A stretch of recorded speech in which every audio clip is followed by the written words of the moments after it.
بسم اللہ الرحمن الرحیم۔ عقابوں کے تسلط پر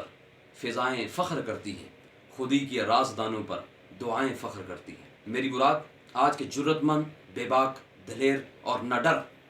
اور بہترین قیادت جناب وزیر اعظم آزاد حکومت ریاست جموں و کشمیر سردار تنویر الیاس خان صاحب، آپ کی بہترین قائدانہ صلاحیتوں کی وجہ سے اپوزیشن کی طرف سے کیے گئے تابڑ توڑ حملوں کے باوجود آج بلدیاتی انتخابات آزاد کشمیر کے خطے کے اندر ایک ممکنہ صورتحال کے اندر جا چکے ہیں، اور الیکشن کمیشن کی طرف سے آج مرحلہ وار بلدیاتی انتخابات کروانے کے لیے حتمی فیصلہ جاری کر دیا گیا۔ جناب وزیر اعظم، ہم اس لیے آپ کی شخصیت کے اوپر جو گفتگو کرتے ہیں اس کی بنیادی وجہ یہ ہے، آپ ایک نوجوان کے جذبات کی عکاسی ہیں، آپ ان کے جذبات کی ترجمانی کر رہے ہیں، آپ ایک نوجوان نسل کو آزاد کشمیر کے خطے کے اندر پروموٹ کرنا چاہتے ہیں، اور ہم یہ چاہتے ہیں کہ آپ کی قائدانہ صلاحیتوں کے اندر یہ نوجوان پروموٹ ہوتا رہے اور آزاد کشمیر کے خطے کے اندر خطے کے اندر اپنی بہترین صلاحیتوں کو منواتے ہوئے منزل مقصود تک پہنچ پائے۔